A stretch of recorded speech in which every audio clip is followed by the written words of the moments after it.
ওয়ালাইকুম আসসালাম। বিসিবি পরিচালনা পরিষদ নির্বাচন 2025-এর আজকে ভোট গ্রহণ শেষে আমরা প্রাথমিক ফলাফল ঘোষণা করতে যাচ্ছি। আমাদের মোট 156টি ভোট ছিল।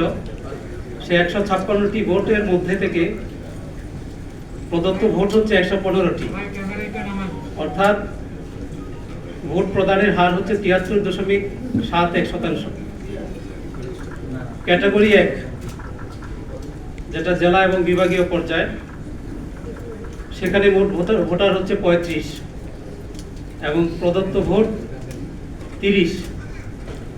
ক্যাটাগরি 2, মোট ভোট হচ্ছে 76, প্রদত্ত ভোট 42। ক্যাটাগরি 3, মোট ভোট 45, প্রদত্ত ভোট 43। এখন আমি বিভাগ ভিত্তিক যে ফলাফল সেটা আমি ঘোষণা করছি। ঢাকা বিভাগে মোট ভোটার ছিলেন 17 জন। 3 জন পদপ্রার্থীর মধ্যে মোহাম্মদ আমিনুল ইসলাম, উনি মোট ভোট পেয়েছেন 15টি বৈধ ভোট। নাজমুল আবেদিন, উনি মোট ভোট পেয়েছেন 15টি বৈধ ভোট। SM আব্দুল্লাহ আল ফুয়াদ রেদওয়া, উনি কোনো ভোট পাননি, 0।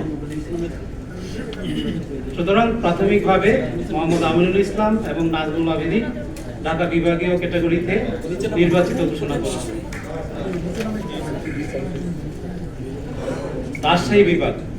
রাজশাহী বিভাগে মোট ভোটার ছিল 9টি।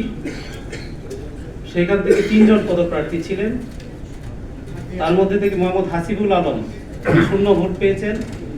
মোহাম্মদ মুখলেসুর রহমান, উনি 60টি ভোট পেয়েছেন এবং SM শামস মতিন, উনি 0 ভোট পেয়েছেন।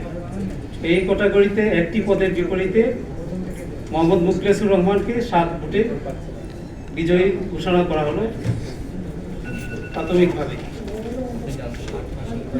রংপুর বিভাগ